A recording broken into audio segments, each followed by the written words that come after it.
okay, how do you navigate work when you work with a woman you might be interested in or you like? It's a great question, man.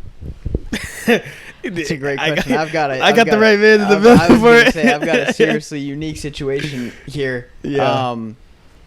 Yeah. So for everybody tuning in, so I met my lovely girlfriend, the love of my life. Shout out Victoria. At work. Cheers. I think, and I come from like my parents met their significant other at work. There's just so much to navigate though, because like, especially like you take, right, like you're showing up to your job, like whether it's something you like, something you don't like, hopefully it's something you do like yes, for you're sure. taking it seriously, right? Like, hell yeah. You want to, like, you're there, you're trying to That's build the a priority. Good, yeah, right. Like you're trying to build a good reputation. You're trying to like allow other people around you to do that. Like you're trying to bring out the best in yourself, bring out the best in other people.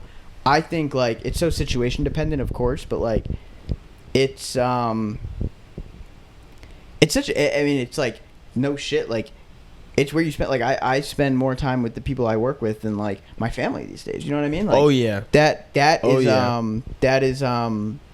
I don't know. It just becomes such a big part of your life and the relationships that you build, and like I've made so many great friends. I like that. That's important to mention. Yeah, man, because like, and I don't think everyone's aware of that. I feel like majority of people are not aware of that.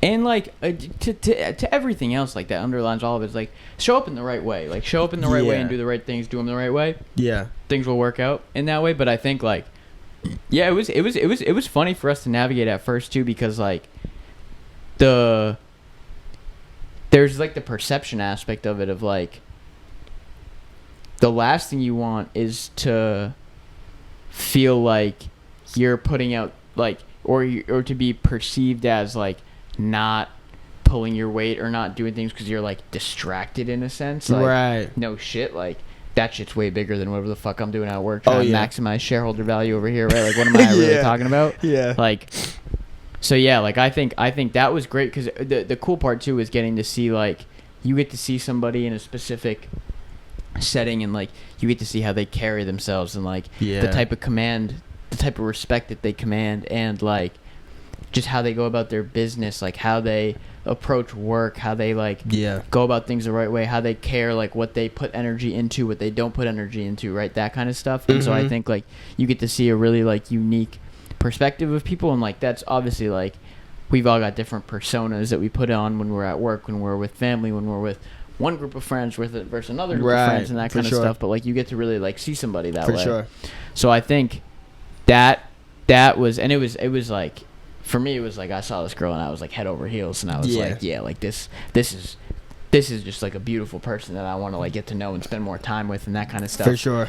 But I think it's a tough situation now, especially I think these days people are so scared of like doing the wrong thing for you or somebody else, to like you're afraid of like putting somebody or yourself in a situation of, like I was saying, like being perceived in a way you don't want to, or all that. But I think like,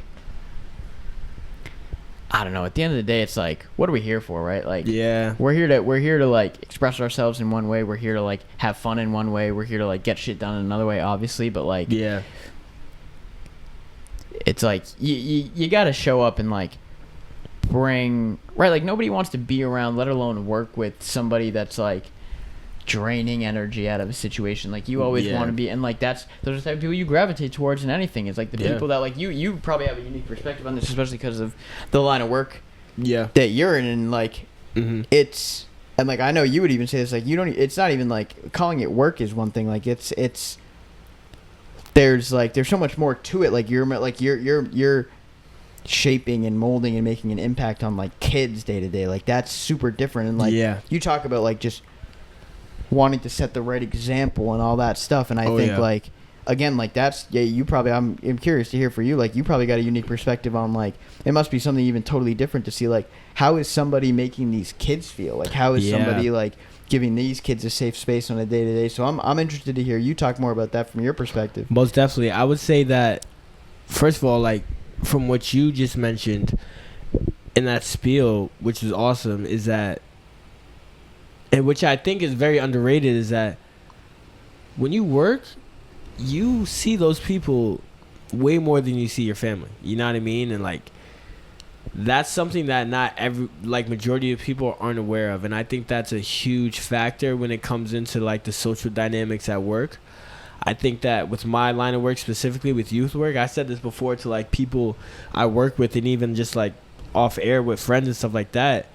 But like sometimes it feels like co-parenting almost. You know what I mean? Like specifically, like if there's like a 11-year-old girl and she's having like a tough time, and like maybe like people are like teasing her and she's just not in the mood, and it's like there's times where it's like, yo, like if there's another staff in the room and that staff's a woman, it's like I'm huddling up with the woman, and it's like, yo, okay, like what does she need? How do we go about this? You know what I mean? There's so many learning experiences you have working with other people, especially with the line of work I do, but just working with other people in general, because you realize like their style and like what they value and their morals and stuff like that. Exactly. And I think with my line of work, it's just amplified. You know what I mean? Just because I'm not punching numbers like you, or analyzing certain patterns and stuff like that. For me, I'm dealing with human beings. You know what I mean? So like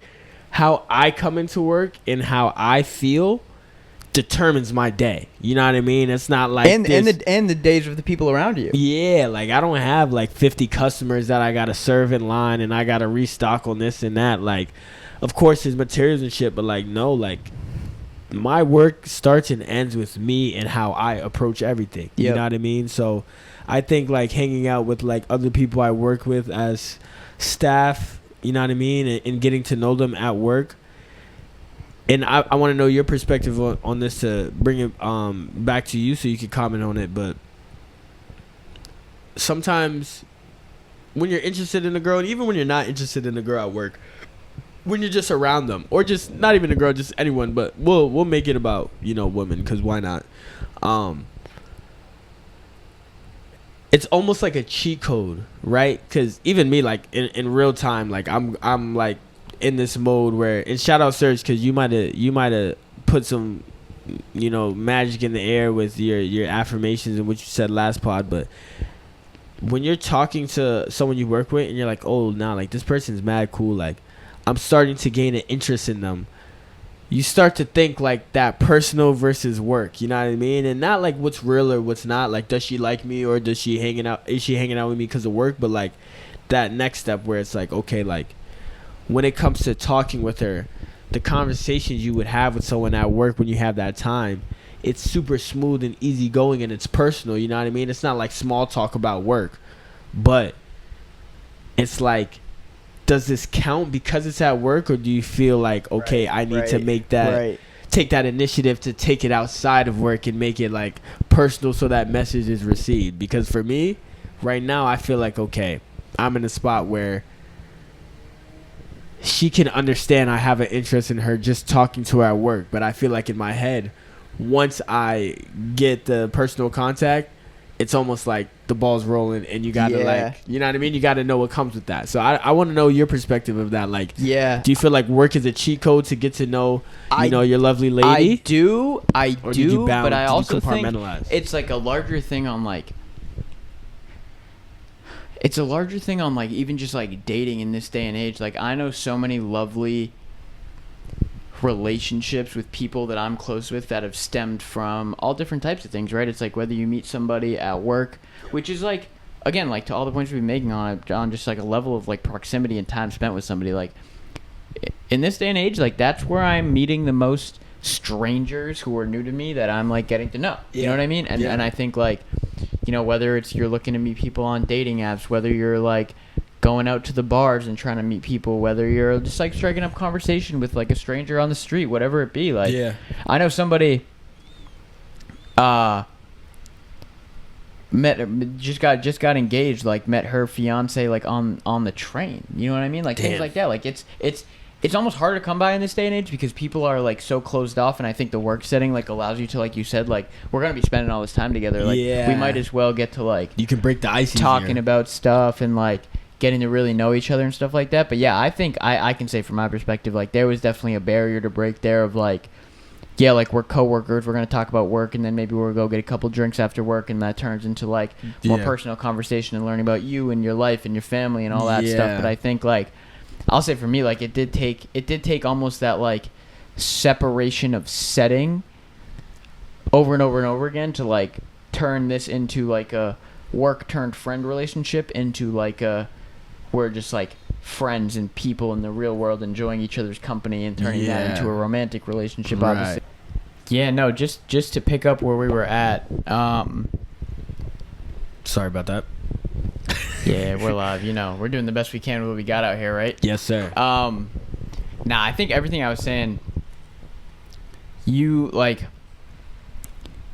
It's easy to just kind of let that type of shit, like finding somebody in this day and age, like takes so much extra work, right? And it was kind of going back to what I was saying before, right? Because well, look, like everyone's so concerned about their lives, like not to be that guy, like it's tough being this age in this country right now, in a way of like it's hard to see a path to things that like our parents knew were a tangible thing to work towards, like buying a home, like having true financial independence, having just true independence in general, stuff like that. Like starting a stable family. People, all that. Like people are so focused on, rightly so, like on the shit they got to get done in any given day. Like especially like transitioning out of like a college type of situation into like thinking about paying my rent, thinking about paying my credit card bills, thinking about like on top of all that, like spending time with my friends, going to see my family, like making time to call my mom, making time to call my dad, call my brother, like all that stuff. Like people are, I think because of that, can be like closed off, shut off in a way, and like work can be a hard barrier to break through. And like to what we were saying before was like you almost need that like separation of like, okay, we can talk about XYZ when we're in the workplace and get to know each other through that lens, but also like fuck all that. Like I want to know you, like I want to know you, like what makes you tick, what do you care about, what are your values, like how do you view the world, all that stuff. And to what I was saying right before we cut off was like it took for me in my relationship, and this is like we're coming up on 2 years now. It did take like for real, man. It did take like spending more time outside, like completely outside of like we're hanging out on a weekend, like we're doing all that stuff. Like it took separation of that to really get to like what somebody cares about and their like what makes them tick. And I think like it can just be tough if like you can only do so much if whoever it is that you're trying to do that with isn't receptive to that. Yes. Would you I would say that, and I want to know if you agree with this, but the what can you do for me kind of energy, you know what I mean, where like, you know, people will accept things and receive certain treatment and actions taken towards them just for the pleasure of it, you know what I mean. The value of it and the sentimental value and the message that's being sent through those actions aren't always received nowadays. And like I don't know if you can relate to that, but I think that was kind of going into what you were saying about how hard it is to kind of really see something through genuinely, because it's two things for like two people to be attracted to each other, but nowadays that seems like the surface level sometimes, where like as long as you don't have any glaring problems,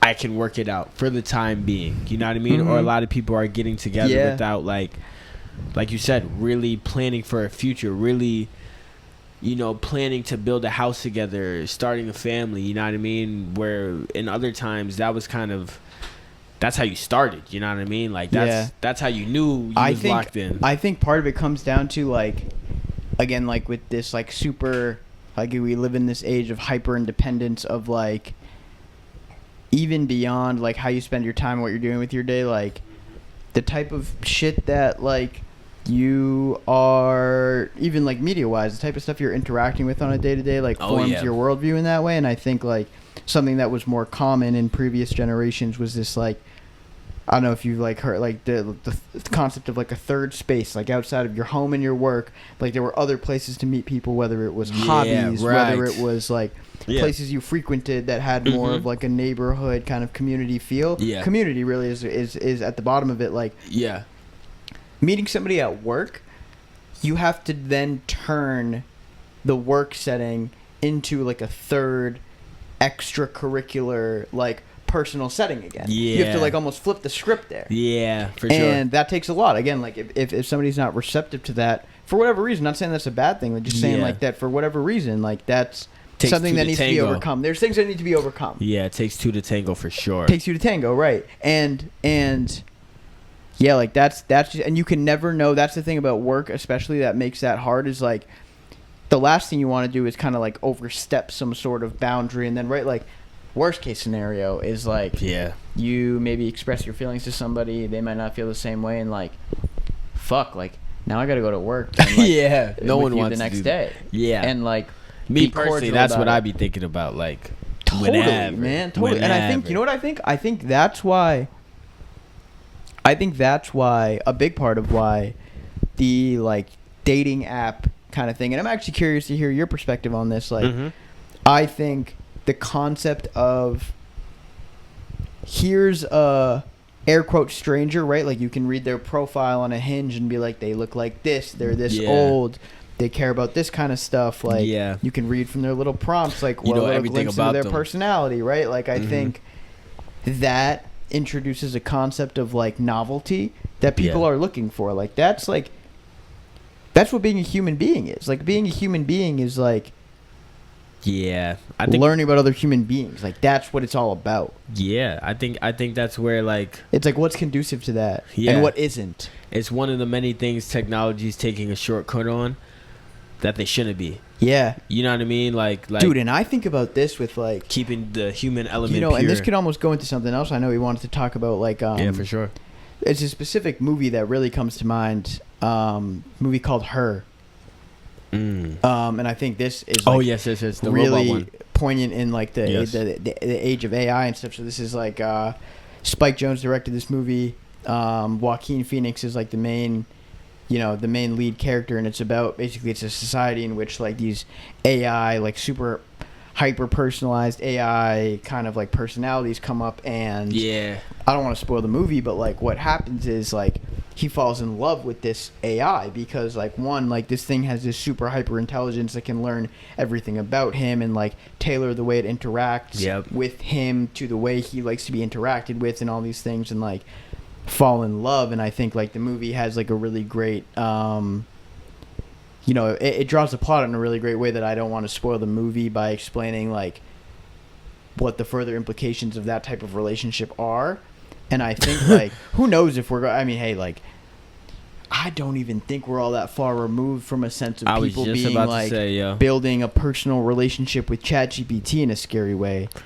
Sex bots, bro, they're not farther than you think. And dude, I think about this. This is where like I'm gonna go off the rails a little bit here, but right, like this is what we do it for. We're humans, and we're like so far along in this experience, this human experience and experiment, that like we're the first animals, right? Like we are animals. We came from nature. We evolved through all this to be like get to a point where we could manipulate the world and society to our whims in these ways. But at the end of the day, like there's these really, truly, there's these like animalistic urges that drive.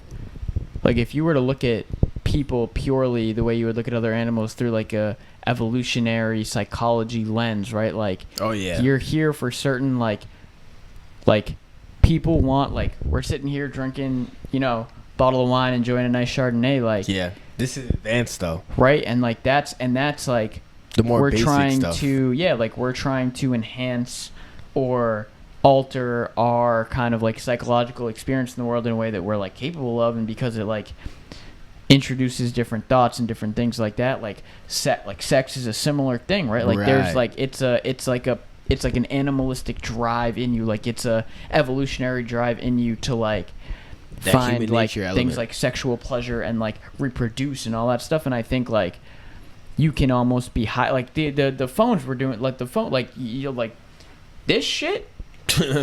They designed this shit to be more addictive than crack cocaine. Yeah, bro. And that's how it is playing out. Like people are deciding to build their whole like psyche and personality around these things, and I think things like sex is like the most primal, deep rooted like human urge, human thing. And I think like like we're on like, who knows where we're at right now. It's 2026. Who knows what the world's gonna look like in 2050, let alone 2080, let alone when we're having grandkids, right? You know what I mean? Even then, right? Like, and it's like we're turning these deeply human things upside down. Like in high school isn't the same way, bro. Dude, and you can't even like that. That's a great point. These kids don't write nothing. That we was in high school. You must have a better perspective on this, but where I was going with that is like we're outsourcing some of the most human stuff. We're outsourcing some of the most human stuff to machines in a way, right? And I think like the lens that I can see this through is like COVID and putting everything on Zoom and things like that, and like especially for like kids 16, 17, 15 that like had, dude, like we grew up in it together. Like I learned so much about what it is to be a human being and interact with human beings by fucking shit up at 15, 16 years old and learning from those experiences. And like if you can be insulated from like the hurt and the embarrassment and the things that those type of things can breed by just doing it with a machine that's consistently self-reinforcing and self-assuring. Like that, you're not growing from that. Like you're not like human. Like it's even like it sucks, but like part of being human is like the times you learn the most are from when you like hurt the people you love. And not meaning to, or like looking back on it out of like ill intention and things like that, and like you grow and learn so much from that. And I think like we're distancing ourselves from that in a scary way, honestly, where you're starting to see like you must see even more like dealing with younger kids. Like most definitely there's almost, and again it's like the classic like one generation looking back at the next generation that's coming being like, we used to do it this way, whatever right. Like this is a real paradigm shift type of thing where it's not just that, it's like there's like really big factors changing the way that that's done. And like I'm not convinced that it's, I mean, you just got to look at things like since the rise of social media, like the amount of young kids that are like depressive and anxious and suicidal and things like that. And I think like there's something really powerful underpinning that I don't know if like we humans have the capability to overcome in a way. I know that we do, and I think that we do, but I think like there's certain interests at hand. Like at the end of the day, man, like these companies for I was gonna say for better or for worse, like almost clearly for worse, like they're running the world, right? Like all the money in the world is behind this stuff in magnitudes that we can't understand. And I think like that's gonna have such a continued, hey man, like there's not a doubt, there's a reason that all these books about like societies that go down this path end out poorly.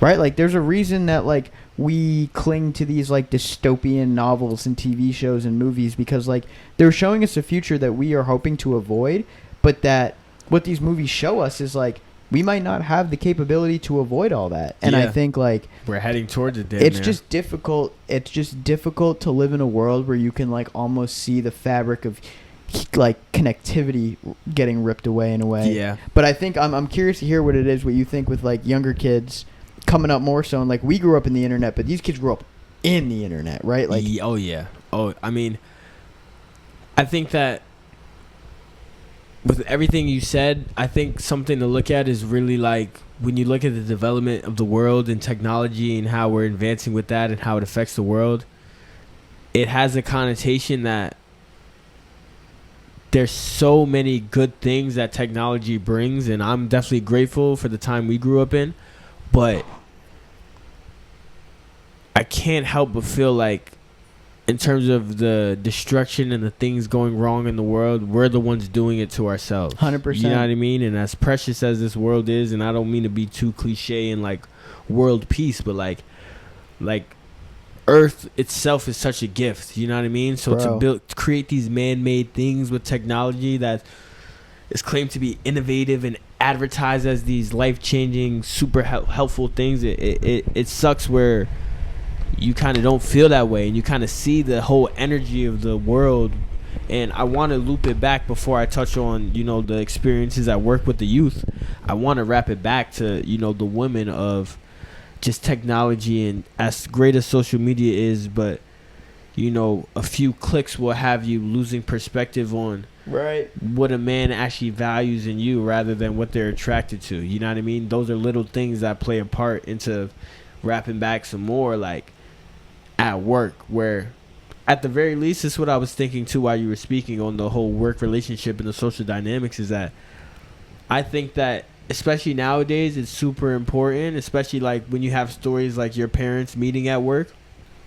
When you have two people that love what they do at work, if there's an interest socially, I think it's more important than ever to really dive into that, because when you look outside in terms of that third place to meet people, whether that's on social media nowadays or a social outing, it's so tough to get all of them because of that persona that everyone's trying to portray in public, or when they don't have a priority or an obligation.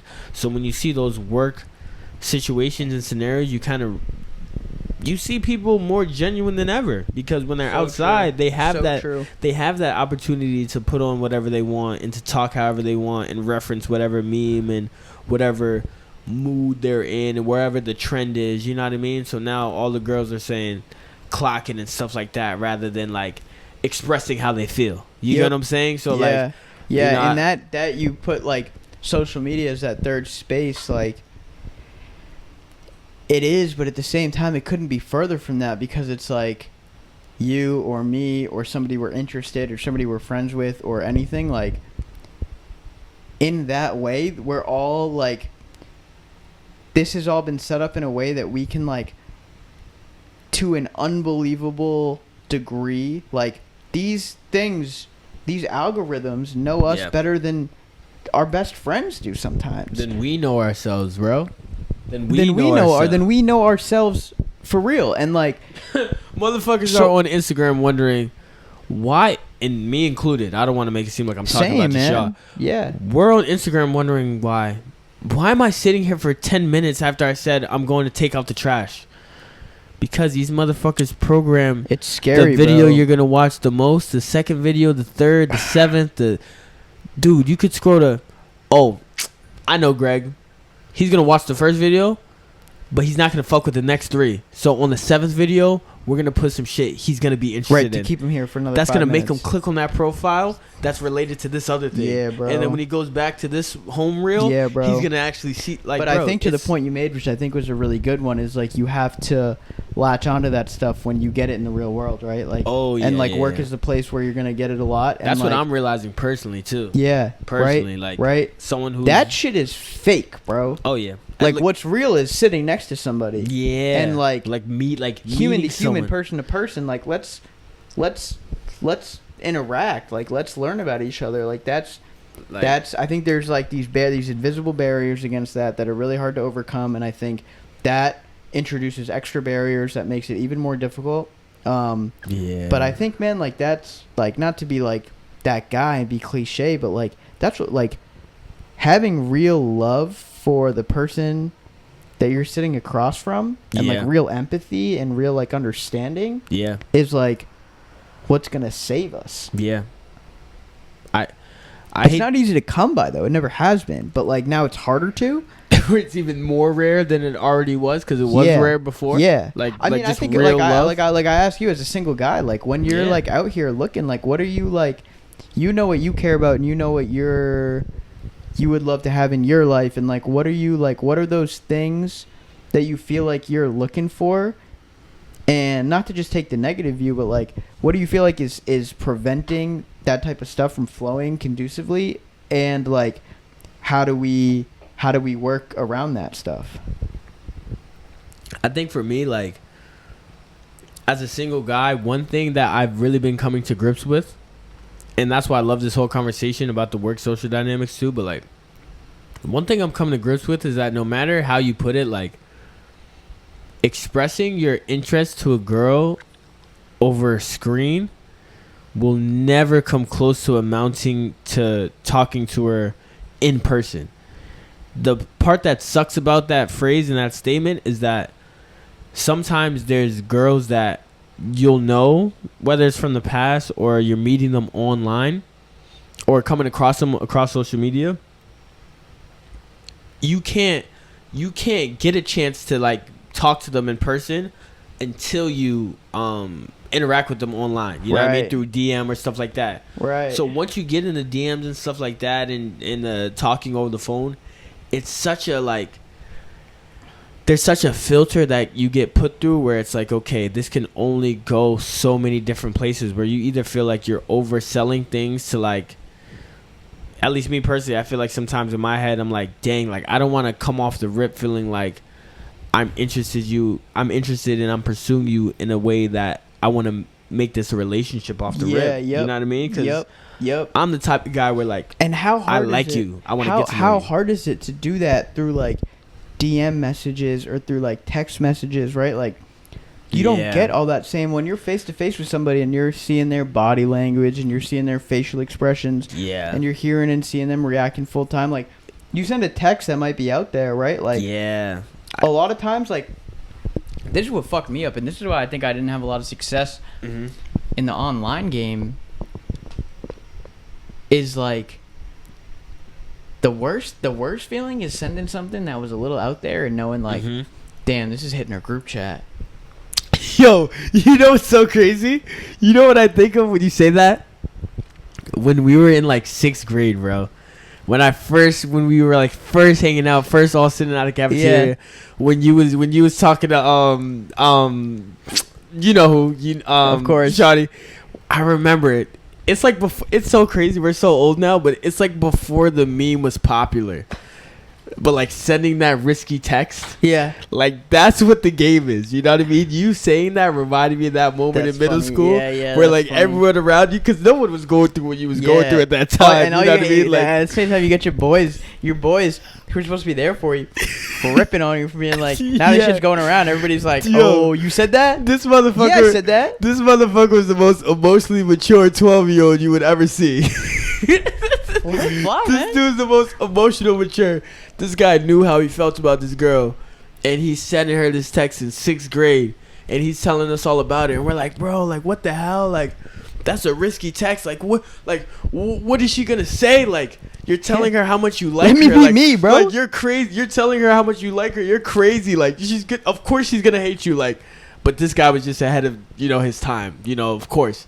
But that's real in real life. Even to this day, it's like, bro, like how much am I gonna give up over this DM? Yeah, you know what I mean. I think too, the right person like breaks down those barriers for you fast. Yeah, you know what I mean. They and make like it you clear. can get to the like there's no. The best is like the best is when you're talking to somebody and you can feel those types of like weird fake limitations slip away. Yeah. And you're like, now I'm really expressing myself, and like this person's getting the truest version of me, and like what relationship is going to stand on any foundation that isn't built on the truest version of our two selves? Exactly. And that's another thing too. I wonder if, and I think we're super lucky because at our age we have the perfect blend of being savvy enough to handle this tech world and not be like in fear of it, but we also had that like real traditional, our adolescent years were real traditional, like, yo, we didn't really have phones till middle school type, till like we were like logical, till we actually were responsible enough to have phones. You know what I mean? So like that's very true. A lot of our interactions and social experiences coming up was real and like traditional. So it's like I feel like we just have that luxury of like the best of both worlds. You know what I mean? So I say that to say that I feel like other people don't necessarily know like when they really like someone. Or even when someone really likes them. You know what I mean? There's so because much, especially like, through a screen, man. You know what I mean? There's so much second guessing there. That was another thing I was going to say is like, me being successful over a DM on Instagram, okay, cool. I said enough of the right things to have you interested. Right, and I calculated every message I sent. Exactly, but what did I really say? What did I really say besides... What did I mean? What did I mean? How you doing? What did I really mean through what I said? You know what I mean? You know what it is? this person, whatever I say, no matter what I say, all they can do is click on my profile, see what I look like, and say, do I like the image behind what this person is saying rather than the weight of the words? Yeah. Or, you know what I mean? Because we were never meant to express ourselves and be understood through an Instagram grid or my Twitter feed or none of that. Like, that's not who I am. You know what I mean? That's not who I am. Like, I've had... How are you going to know me? Right. Over my time of, like... How am I going to know you? I've been getting with girls since, let's say, sophomore year of high school, right? Cool. In person, out of all the girls that have been interested in me, I've heard multiple times, just for example, oh, I like the way you talk. I like what you have to say.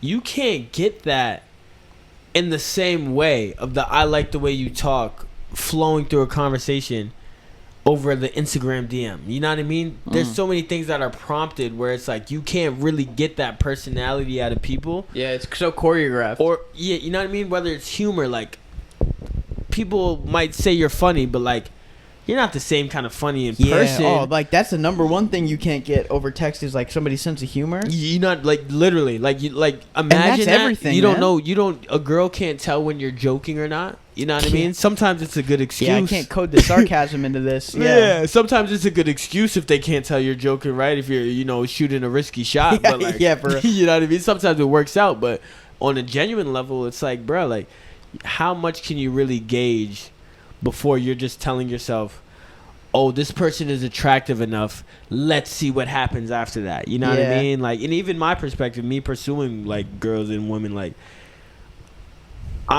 if I'm doing it through social media, I had to tell myself recently, like, yo, okay, this is the attraction that wants me to talk to her. Like, what is it about her as a person that makes me want to, like, pursue that? You know what I mean? So, like, sometimes I'll just find myself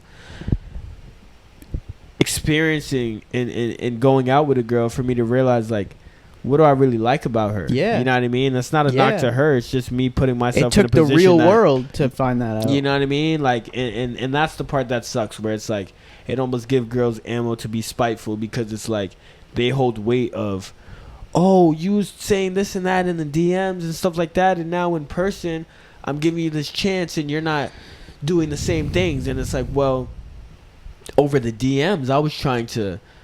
You know, I'm trying to get here. I'm trying to impress you. Yeah, I'm trying to not say whatever and lie, but I'm going to say what I need to say. You get what I'm saying? Wherever the conversation's going, you know what I mean? Like, I'm going to say what I need to say to make sure that I can get the opportunity to see you. So when you take that bet and you don't even know if it's going to hit, and they're mad at you when the bet loses, you get what I'm saying? You don't even know if it's gonna hit. You're telling everyone, I don't know if it's gonna hit. Well, you're not telling her that, but you're making that bet for yourself, not knowing if you're gonna like this girl yourself. Mm-hmm. And now, when it don't work out, she's feeling like you wasted her time, or you were just out to get this and that. That's the tough part. That's why I value, like, nowadays, and this is very recent, but, like, this is why I value, like, being at work, and, like, I'm not the type to, like, I'm not like searching for, a relationship through someone I work with, but like you said, these are the people you see more than your family. You know what I mean?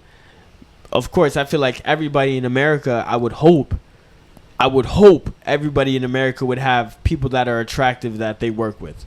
I would just hope. You know what I mean? So for me, I'm one of the average Americans. You know what I mean? So there's a couple girls where even if it's not I want to get to know you, I want to take you out, you might just say hi to them off the whim of, I like their outfit today. You know what I mean? So, like, of course, I'm starting to realize that. And, like, of course, summertime probably plays a factor too, and just the vibes are smooth at summer camp. But, like, really connecting in real life, no matter...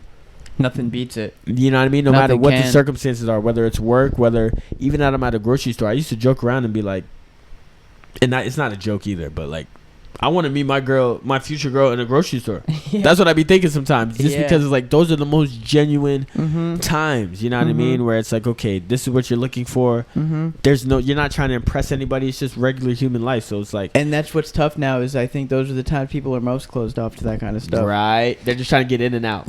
Right. Don't bother me. I'm busy. You know what I mean? Oh, this isn't the place I want to meet my, future husband. Yeah. People think like that. Yeah. People take trips to go play, and not shitting on people, but I'm just saying this is the mindset of people. Like, people take trips to take pictures there to post so they know what kind of girl they are. You know what I mean? Or they know what kind of guy they are. Yeah. When it's really that's just a Yeah. 4-day documentary. I know. It's tough because, documentary. like, especially, too, you know what's even, like, and this is what sucks, is, like, you meet somebody, maybe, to the example you just played out, like, you meet somebody in a grocery store, here's my phone number, here's my name, like, I'd love to, get to see you again, get to know you, like, what are they going to do first thing when they go home? They're going to look you up on Instagram. Yeah, right? That's another thing. Because we don't even get to the numbers. And knowing that, you're like, again, like, I got to make sure these 9 pictures on my grid do a good job of telling the story of who I am, the way I want it to be seen. But still, there's so much missing there. That's crazy, too, because I was telling you off air, too. I was at this field day. And, it's a social event, so I'm meeting new people through my friend who's hosting the event.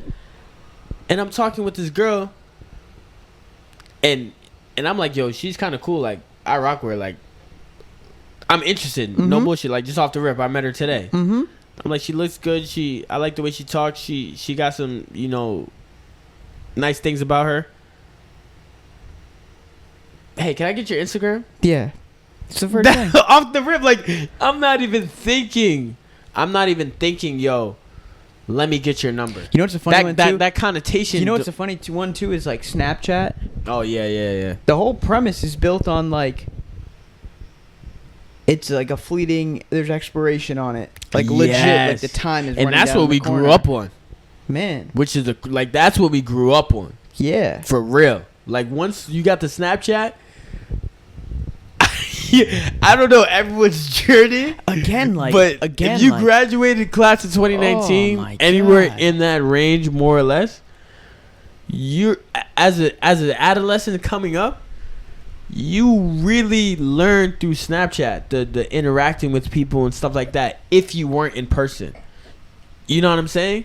So it's like, but you can kind of see the development of, because even then, yes. Yeah, it's 2:40. We go home. And I'm snap streaking. And I wanna. And it's not. It's like I wanna. Again, like I wanna know you. I want you to know me. I want to get to a deep level. I want to conversate. I want to learn about each other. Even Snapchat had a sense of innocence. It did, and it did. Genuine, just vibes. It did, and I think part of that was like it's built. It's in the fucking name. It's a Snapchat. Like it's a quick chat. What like you it's doing? not. Where it's you not at? It's not a like. Let's connect. It's like a. Let's do this as fast and quick and efficient as possible. It's mutual. And at the same time, scroll down, new Snapchat, open it, answer, flirt back. I got 6 more Snapchats. Yeah. Post it. Do it again. What? Do it again. Do it again. Right? Post a story, swipe up, see someone else. Let me say the same exact thing I just said to you to somebody else. You could send it by the multiple. Yo. Different ball Let me game. take one picture and send it to 10 people. Yeah. Fuck it. Get 10 different reactions. Fuck it. The game is efficiency here. What? Like, but that's how we learned. Yeah, man. That's how we learned how these kids are learning now. There's so many more moving parts, whereas, like, it's not one-on-one no more. It's not like... That's a bonus for these kids nowadays. Nowadays, it's like, yo, how can I attract as many at once? You know? So, if you do get to that one-on-one time, if you're in that pool... They don't know how to navigate that part. Yeah, like, you know even what like I mean? you know, like me, like I got like I'm not on Instagram crazy like that, right? Like I got call it 700 followers on Instagram, whatever it is. Follow Purest Play Podcast at Purest Play Podcast. Do that. But for real, like, I talk to, on a weekly basis, 4 or 5 people. The people I care about. You know what I mean? Like, like what is stacking these fake numbers? Like, fake numbers. Like, that's not, like, I'm not, I could put a post out, I'll get this amount of views, I get this amount of likes. Like, none of that, less than 1% of 1% of that is, like, anything that you're gonna find, like, a real connection in. Right. And I think, again, like, that's where, like, you want to meet real people in real life. Yeah. Nothing is set up in that way. Yeah, and correct me if I'm wrong. I don't know if you agree with this, but it's hard to, like, even if you're really trying to connect with people outside, like, if you're not, because everyone's not naturally outgoing, but people are still going to want to be social, right? Yeah. If you're not, like, ready to just drop your balls and just, like, accept potential failure, yeah, it's gonna be hard to socialize with people. And I'm not the most outgoing. I'm not the most extroverted. But, like, there's times where I just have to be like, you know what? Like, I'm in that mode where, like, I know I need social interaction, so I have to be prepared to get rejection or, like, not get that kind of energy I'm looking for in order for me to just satisfy my, like, just interaction with people, you know what I mean? It's not like I need it to go a certain way. And people want to do it the right way, good, but, like, again, it's set up in a way where you're, like, through social media, like, you want to do it the right way for the most amount of people. Yes. Right? And so that means, like, going from catering to an audience of 1, you're catering to an audience of X amount, and you're restricting yourself. You're restricting yourself, right? Yeah. Like, something that comes to mind hearing you talk about this is, like, to go back to movies, like Good Will Hunting, one of my favorite movies. Yes. Shout out Good Will Hunting. Great scene in Good Will Hunting where it's, like, Robin Williams' character talking about, like, his wife who had passed, and talking about, like, the reason I loved my wife wasn't, like, it was all the crazy weird shit that was, like, their truest self that only I knew about. Yeah. Because only I could see that. Only I could access that, right? Like, that was the truest essence of somebody's self that only I could see, and that's what made them special to me, and that's what made our relationship special. And I think, like, that's what you want. Damn. Like, that's where what these things are based out of, and like, it's just, like, it's unless somebody is willing to, like, open up in that way, yeah, you're going to be hard-pressed to come by it. Yeah, it's just, like, another movie I think about now, too, when I think about this topic is, like, I think I watched it, like, at some point last summer, and I'm going to watch it soon again after mentioning this, but, like, Friends with Benefits. Mm-hmm. Great movie. Wait, JT? Shout out Justin Timberlake. Shout out JT, man. Shout out Mila Kunis. That's a great movie. I'm going to roll up some shit after this, and I'm going to play some Justin Timberlake just because I'm mentioning this right now. Just because that's how my brain works. But shout out Justin Timberlake. But on a relatable note, it's like, from what I remember watching that movie, it's 2 people who are friends, really cool with each other, right? Or roommates. They're roommates, right? And it's like, whatever, like, they see each other, they interact with each other, and they're both searching for, like, something, like a certain medium, and they don't realize that they can get it from each other, right? And they then realize that they can get it from each other, right, in terms of physical pleasure and interacting with each other, and on that front, to only restrict themselves, right, and put a certain border because they told themselves this, right? Because in their head they said, it's not going to get ahead to this. But the way the movie goes, it kind of gives that vibe where it's like, well, y'all kind of really get along anyway, so y'all might as well rock with it. And I don't really remember how the rest of the movie went right now. That's why I got to watch it again. But that's kind of how, you know, the world works nowadays, where, you know, people like to find something that's good enough for them, not great. You know what I mean? Like, right, because great is scary. Yeah, great. It is. Great comes. It is. Great can come with a lot of tough stuff. It is. Like, getting to really know somebody is, like, That's a commitment, brother. scary on both ends. Again, two-way street. Like that's. I'll be honest. like- That's something I'm scared of, bro. I don't even know why. I can't even tell you exactly why. Yeah. But I can tell you instinctively as a human being, I'm scared of commitment. Yeah, And I don't want to be. Yeah, and It's I mean, just how I am. commitment comes with vulnerability, and vulnerability is what's scary. Oh, man. Right?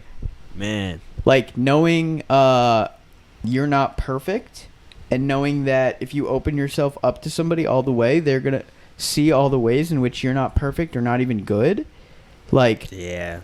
That's a lot of pills you got to swallow. It's a lot of pills you got to swallow, and what you have to hope there is that that person cares enough about you, and you care enough about that person when you find out the same things about them to work through it. Damn. And god damn, that takes a lot of work, man. Man. So what would you say, because you and Vic are going on 2 years now, right? Shout out Vic. From someone who's single, right? Like I wouldn't call it a crush, but like I'm just now getting in that mode again after a few months where I'm like, okay, like I'm starting to like somebody again. You know what I mean? But mind you, I also haven't had a relationship in a while. You know what I mean? I was in college, like this is ancient times at this point, 2021, right? But I want to know from you, like, what's the best piece of advice that you've taken for yourself that you're applying in your relationship right now? I think that's a great question. It's a great question. Appreciate it. I think to what I was just getting at was like, at the end of the day, we're all people, and people are flawed. Yeah. And I think being okay with that fact for yourself, knowing that you're flawed and you have things that you need to get better at, Yeah. and being willing to let somebody else see you, like really see you in those moments. And again, that takes building a lot of rapport with somebody, because you can't go around opening every door to every person you meet. Yeah, right. And I think getting to a point with somebody to be comfortable enough to open those doors is where all the magic happens. Yeah. But I think it takes a lot of groundwork to get to those moments. That would be like the that's what I look back on and hope to continue to look forward on as like the best parts, is like letting your truest self, everything that maybe you don't love about yourself, shine through, because that's still what makes you who you are. Right. And so at the end of the day, it comes down to kind of what you were saying earlier, was like expressiveness in every sense. That is really like I said before, like that's where the magic happens, I think. Yeah. I think it's really like the best qualities of you anybody can like. Again, like this is the type of thing, like friends, same thing with friends, like friends, romantic relationships, anything. Like a good friend is somebody that can see and acknowledge your flaws and love you anyway. Yes. You know what I mean? And Most I think like, again, it takes a lot of work and such to like be comfortable with getting there, but that's where you really get to understand the essence of somebody and like what they're all about, is by seeing the things that they still need to work through and like wanting to help them work through that stuff. Yeah. You know what I mean? For sure. I think when it's just it's really vulnerability and like allowing expressiveness to come through. Yeah. And I think when you say that, like in my head, the first question that comes to mind is, how do you get, or how did you, in general, for your general rule of thumb, maybe, or maybe you don't have one, maybe it's just case by case basis, but for you, how did you gauge and navigate that moment of, okay, I'm gonna have conversations with her and I'm gonna be personal with her on a certain level, right? But like that next step of like, hey, like, this is what I think about, Mm-hmm. and this is how I feel about certain things, and like, this is how my brain works, and like, I want you to wrap your head around that and be able to like work with that. You know what I mean? Like, of course not around that, but like, I want you to have acknowledgement of that, and then use whatever you got to kind of help you continue to do what you do. Because for me, I feel like that is just such a like a hump where it's like, I feel like I can gauge pretty well when I like somebody, but does liking somebody equate to let's figure it out together? Like, when does that transition? You know what I mean? Like, and there's no clear line. Right, yeah. There's no, like, there is no general rule of thumb, right? But like, what was it for you? You know what I mean? Is that, you know what I mean? Yeah, like, that's a good question too. I think just getting to know somebody more, like, you got to know what the avenues are to express that kind of stuff, because it doesn't come easily. Yeah. It's a hard question to answer, but I think it's that. I think it's like, it takes the right kind of person. You know what I mean? Like, you think back, everybody can think back into like the best, you know, whether it ended well or didn't end well, whatever it was, like the best relationships that you have came through those moments mostly. Yeah. I think. And again, like, there's no rule of thumb. There's no like, this is the moment kind of stuff, but like, it's more of just a feeling of like feeling comfortable enough to do so. I think the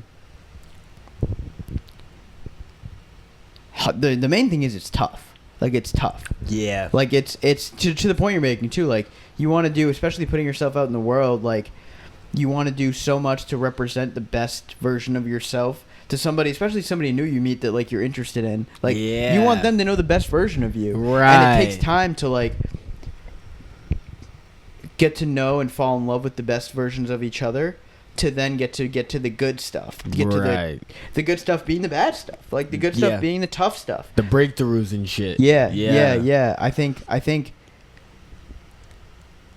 it's really hard. It takes a level of like knowing yourself too, and like never. This is the other thing about like really great relationships, I feel like, is like, you can hold a mirror up to yourself, right? Like, things that you like, somebody that you really love, like spending time with, and like anything about them that makes you feel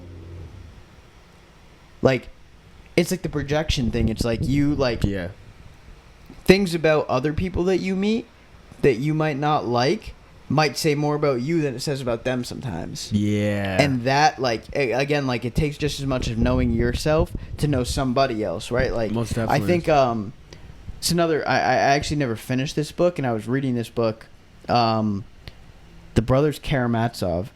It's an old, like, Russian novel. You read books? Yeah, I like to read, man. I like to read. This guy's my librarian for real. There's like a really great passage early in that book that's it's talking about like to oversimplify it and water it down a little bit. Like, it's like you can't really know other people till you know yourself. Yeah. And knowing yourself is a lifelong journey. Yeah. And just like finding, again, like, way easier said than done, because I feel like I've done it to an extent. Like, finding that person that'll go through life with you and help you learn yourself as you learn them. Like, that's the stuff that really like helps you grow. Like, every great relationship will help you grow in that way. Yeah. It's such a give and take with it. Like, that's what I'm hearing. Like, my mom always tells me like, she's been married to my dad for over 30 years now, and like, she always tells me like, it's about compromise in ways. Like, you're like, at the end of the day, you're two different people. You're two different people that like want a lot of the same things together, and as long as you want the same things on the important stuff, that's what you want. But like, a lot of the other stuff, you're not always going to see eye to eye on, and like, you're going to have to compromise on a lot of stuff.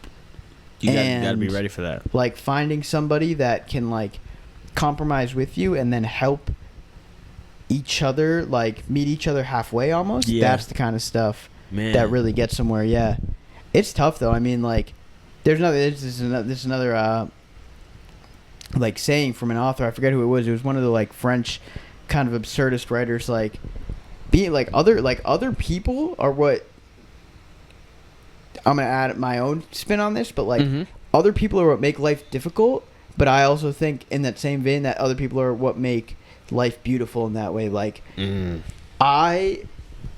similar like I like that. like running the same circle. Like, there's so many people around us that have different views on the world and like do different things that inform their views that like you learn from. Like, I learned so much from my friends that gain so much from their diverse backgrounds, and I feel lucky to have like grown up in a place that like I'm still friends with guys like you, guys like I've known since I was 12 years old, 5 years old, 6 years old. Like, I live with two guys that I was in the same kindergarten class with, right? Crazy. Because over time, like, you learn about each other and you learn, like, I think in that way, like, I think friend relationships go hand in hand with like romantic relationships in that way that like you, again, to something I've been saying the whole time, like, you want to be able to express and display your best self, but you also want those people to be there for you in your moments of not your best self. Oh yeah, most definitely. Like,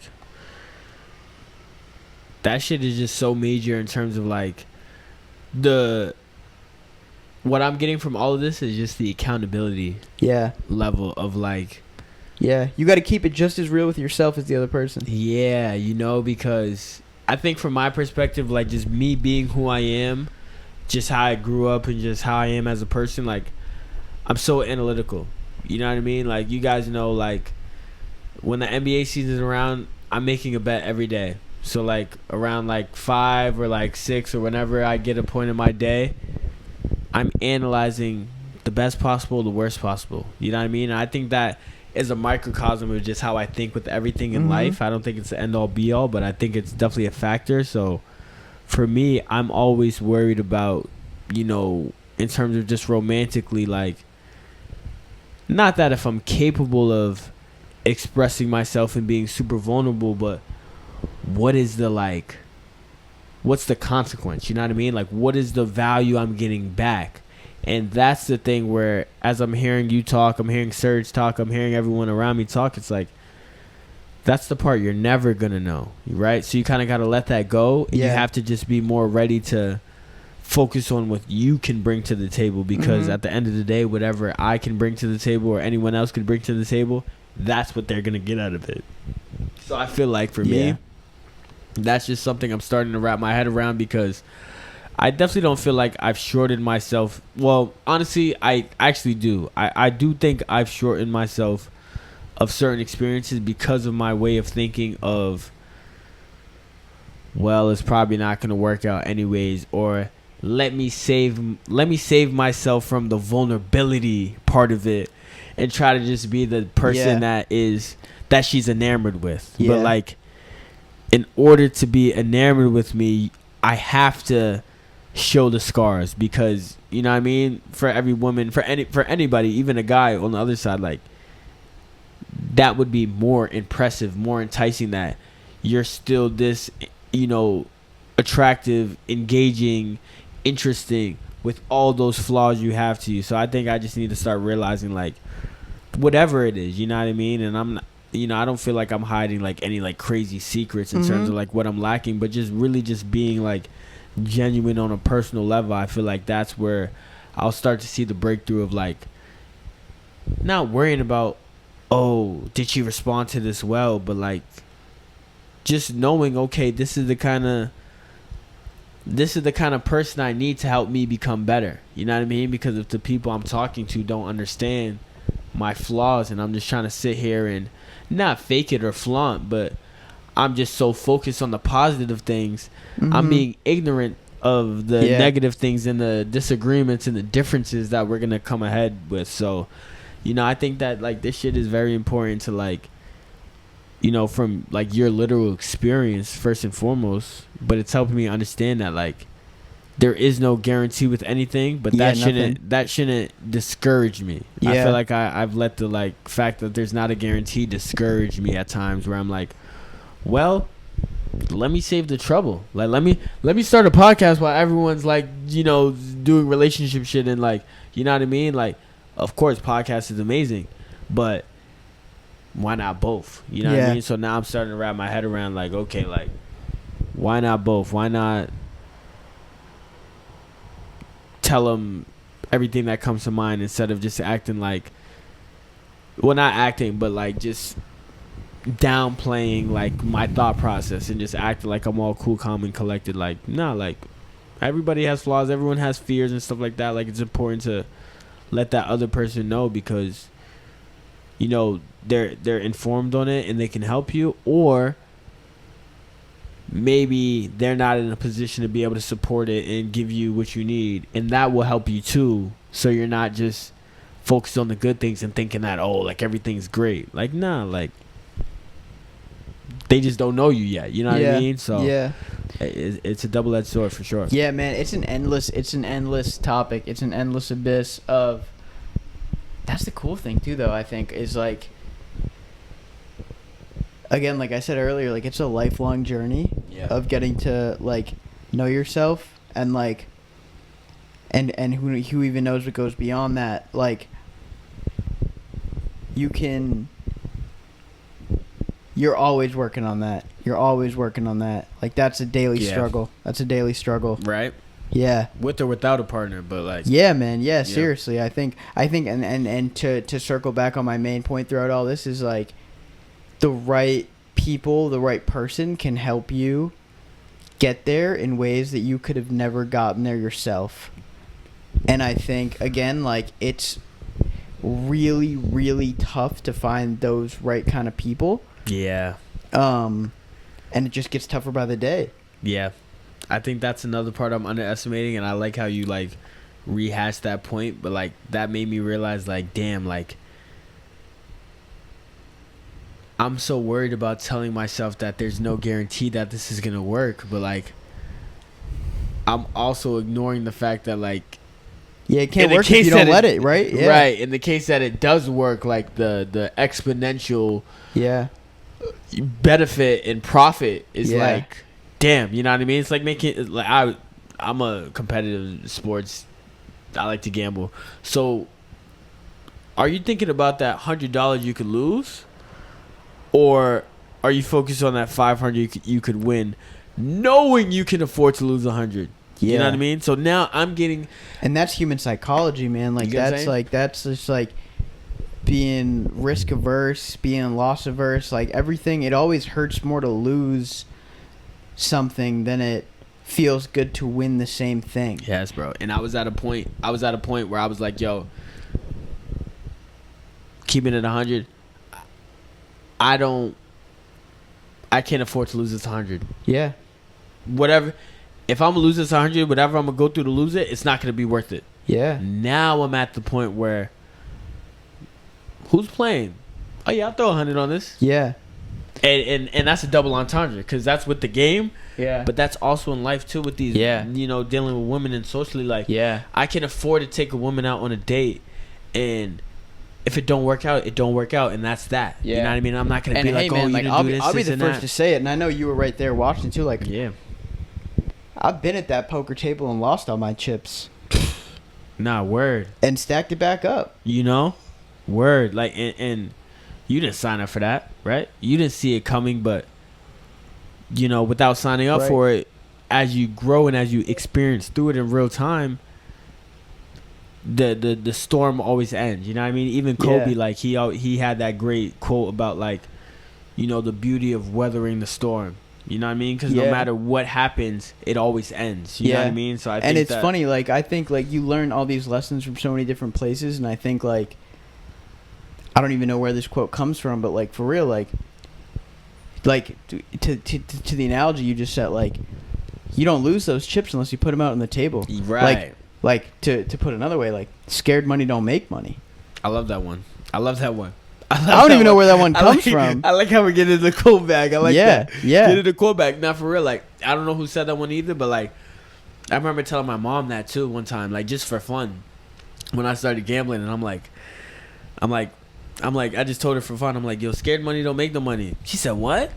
I said, listen, like, that's just how it goes. Like, I don't care how that sounds. That's the truth. You know Yeah. what I mean? Like, if you're not willing to put up something you love, you're not gonna get something back you dreamed of. You know what I Yeah. mean? So it's just Yeah. with love and relationships and women, like, you know, like kids and stuff like that. I think we can both agree we want kids at some point, but like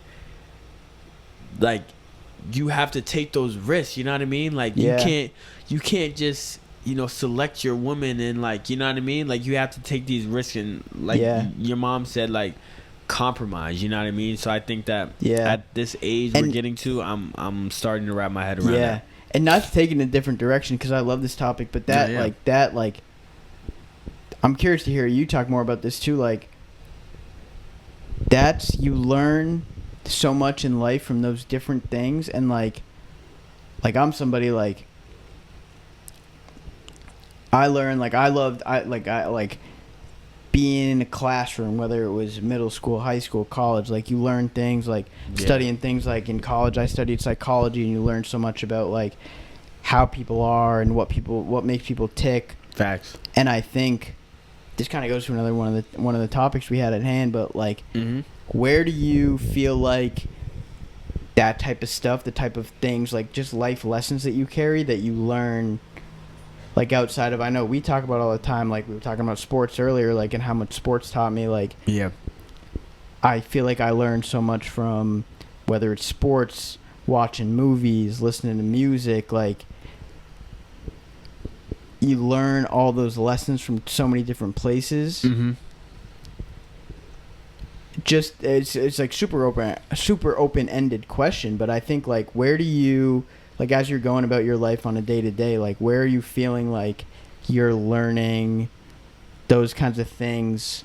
Like, where do you feel like just as you're like thinking, like, I know like we love talking about like rap music, for example, Yeah, like, hell and, yeah. and like we could talk about this for hours. Hell like, yeah. Like, This is perfect. this is the perfect. modern day poetry for us. Like, Yeah. that's like, this is where like you take those human lessons and you boil them down into 16 bars, that kind of stuff. Yeah, like hell that. yeah. That where do you feel like, just as you're going about your life day to day, like, where are you gleaning those lessons from? Where are you learning from? I think that, like, for me, like, and I love how you pivoted with this. This is fire. Like, my whole perspective of, like, I would say, like, my philosophy, you know what I mean? Because going to school when I was in college at St. John's, I was a computer science major, but, you know, there was, you know, various other courses we had to take throughout, you know, the time there, and philosophy was one of them where like every year I had to take like a philosophy course, right? That was one of those prerequisite kind of courses, and those were the courses that always stood out to me, you know what I mean? Just because of the contents of the class and what was going on. It didn't feel like obligatory where it was like, okay, we're doing this because we have to, you know what I mean? It was something that I feel like I could apply outside of life, outside the classroom in life, as soon as I left the classroom, you know what I mean? Where I didn't have to apply for this job and get this application and start using it. Like, so I appreciate philosophy for that. And one thing about philosophy was, for me, free will versus determinism. You know what I mean? And if I had to lean one way or the other, I would say free will. But I definitely think that, you know, both sides play a factor in some capacity. I think that determinism is the umbrella, and I think the free will is a certain spectrum that you have. Yeah. Given off the circumstances of your determinism. Yeah. You know what I mean? If that makes sense. So, yeah. No, you it know, does. It does. It does. You have a certain range of options for wherever you're from in your environment, and you can only do so good or so bad. And you might lean one way or the other more times than not, but that's just how it is given with who you are as a person. Yeah. Right. But I like to believe in free will, and when I listen to music a lot, because I didn't make it through all those classes. Like I said, I stopped going to school after my junior year, so music was something for me that was like, growing up, was always super, you know, influential. And for one thing for me, I'm detail oriented, so like just listening to lyrics and listening to what people say and how they say them are so major to me. And I don't know, I just feel like when I was at that point in college and I was listening to, the free will and determinism, I kind of realized that I didn't have to be doing anything that I've been doing my whole life. You know what I mean? And I don't say that to say that everything I was doing was wrong and like I wasn't supposed to be in school. But I almost kind of realized that I'm the one making these decisions truly. You know what I mean? Like as a kid, you think your parents are like, they're putting you in school and they're making you do this and you're playing this sport, and that might be the case, but the way you're playing it and how you feel about it and all that, like that's when I started to realize it's me. You know what I mean? So I think that like when it came to lyrics and stuff like that, shit, like the first guy that comes to my mind is like Jay-Z. You know what I mean? Read Like, my mind, brother. He's the first guy that came to my mind. I think like one track is like American Dreamin'. Like, and the beautiful thing about rap to me is that it's interchangeable. You know what I mean? So for me, when like people are talking about drugs, I just take it as like whatever job I'm working at. You know what I mean? Like however I'm making money, that's my drug push. You know what I mean? But like Jay-Z just had such a like prophetic perspective Seriously, on how to man. like take your real experiences, good or bad, and channel it into something that's profitable. You know what I mean? Yeah. And I think that even before the fallout, like him and like Dame Dash, like Dame was someone who taught me the concept of what a boss is for real, and like the mindset of it. Like, because there's nothing wrong with working for somebody, but the concept of that's your end all be all, the concept of you're not in control, was something that Dame Dash helped me. And I know that he's an extremist at this point and stuff like that, but like I just feel like those guys and like the Rock Nation brand that they built, those billion-dollar corporations now that like are coming from people that you like literally used to sell crack, like shit like that just makes me inspired to like, Yeah. you're qualified to do anything with enough determination. You know what I mean? Like, Yeah, I'm interested to hear what you have to say when it comes to more like in that vein. Like again, like I'm a studious guy, you know me. Like I like to learn, I like to read, I like to do all this. Like I'd say it with my whole chest. Like I learned just as much from rap music as I did from reading the classics. You know what I mean? Right? Like, and I want to hear more. Like if we were to talk like tracks, verses, bars, things you could learn. I did something you mentioned Jay-Z, something that I gotta look now. Something that has come back to me a lot, and kind of goes back to what we were talking about before, even just like dealing with people, is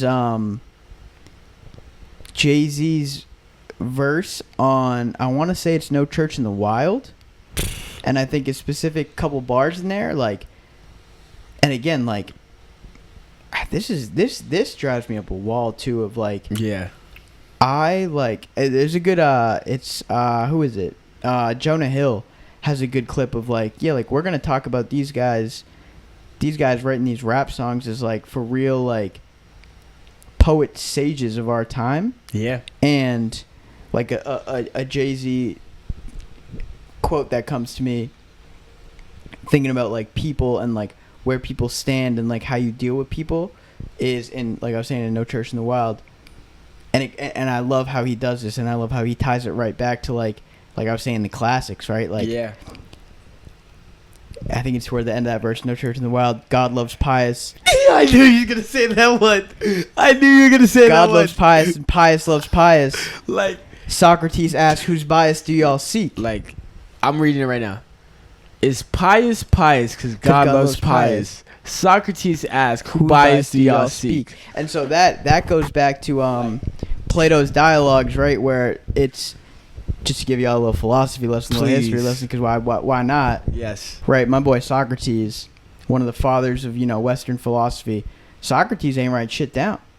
Like, Socrates didn't write shit down. The only reason that we know about Socrates and his philosophy and what was said was because his boy Plato, his student Plato, went and wrote that shit down, so that 2,000, 3,000 years later, guys like me can hash it back up and think about how it applies to our lives, right? But that quote right there is pious because God loves pious, right? Yeah. What is pious? What is piety? What is goodness?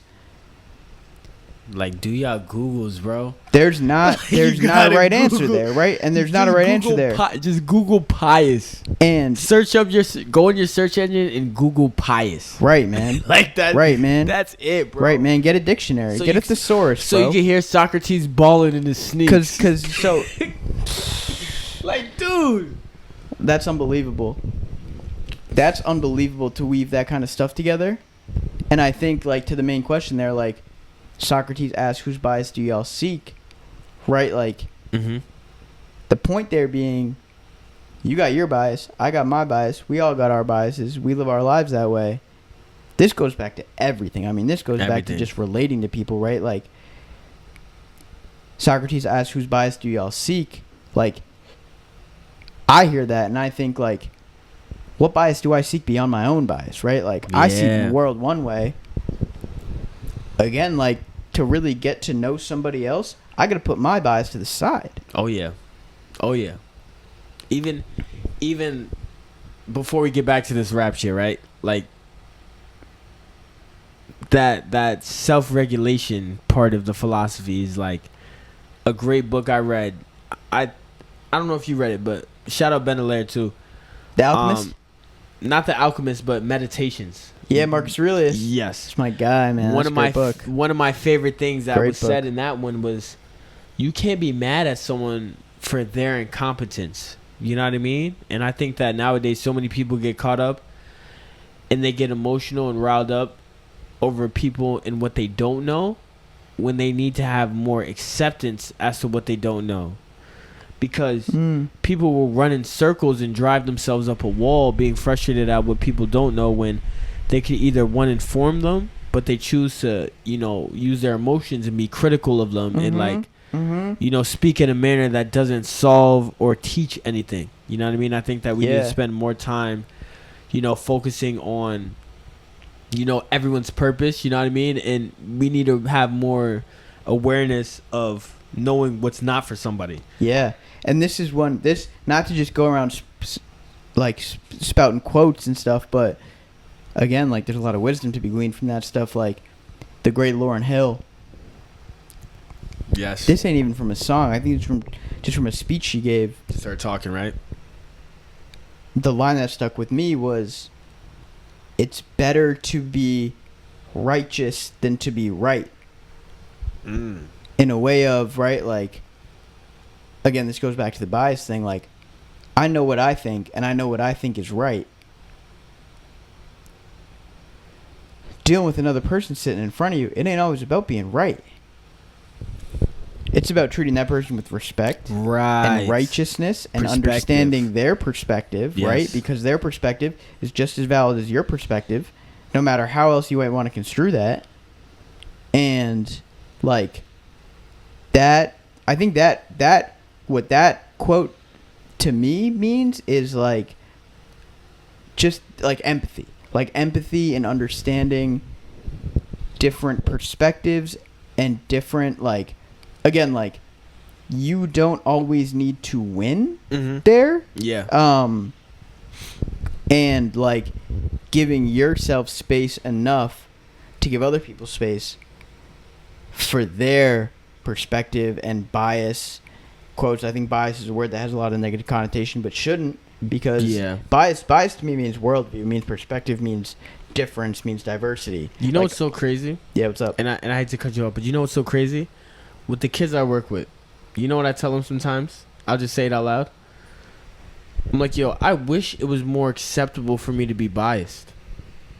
I wish I could let this girl that's quiet and being respectful go play on the computer all day.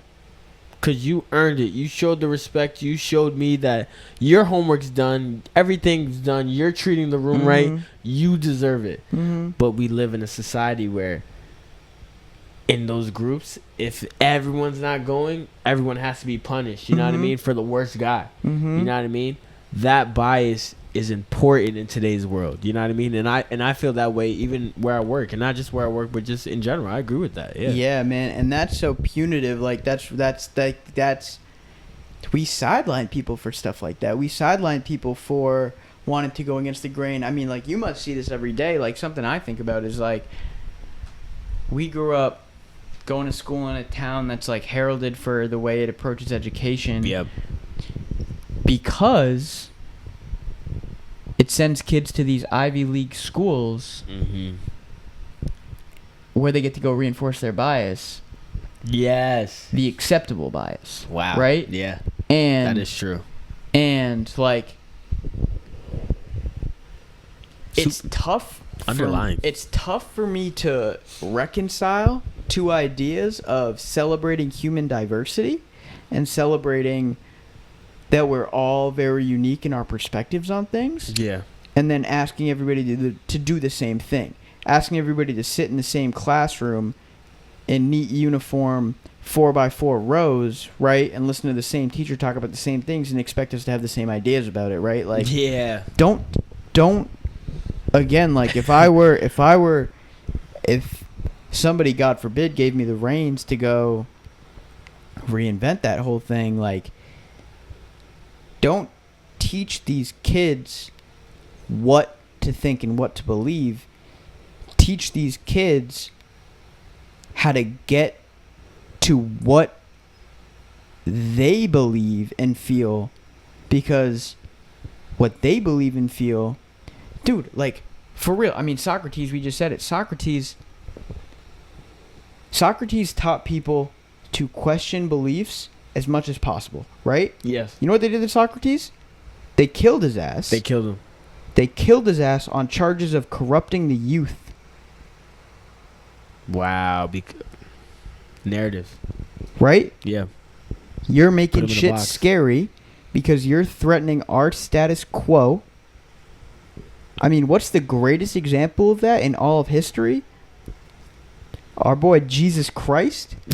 The one and only. Threatening the, like, very fabric of the society that he was in by teaching people to be, like, radically empathetic to others and allow space to others and treat others with respect. Love thy neighbor. Groundbreaking. Right? Like, that type of stuff gets you killed, man. Malcolm, like, that gets you killed, right? Malcolm just started coming around the corner. Hey, if you haven't read it, speaking about books, highly recommend. One of the greatest books I've ever read in my life. His autobiography. Yeah. Written by Alex Haley, mostly narrated and spoken to Alex by Malcolm himself. Like, not to, again, oversimplify and water it down. We're on we got a little time constraint here. We're going on 3 hours talking to you guys about all kinds of bullshit. We're good money.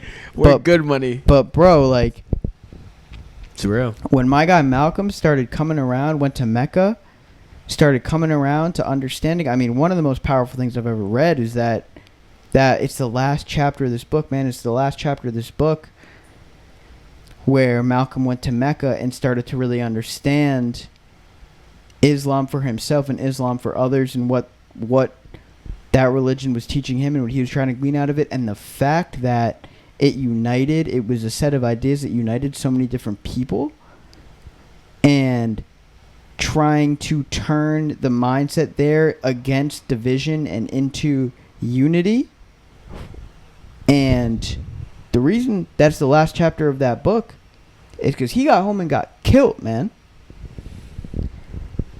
And, like, again, like, this is kind of a left turn, but, like, no, I think about, like, the Black Panther Party, for example.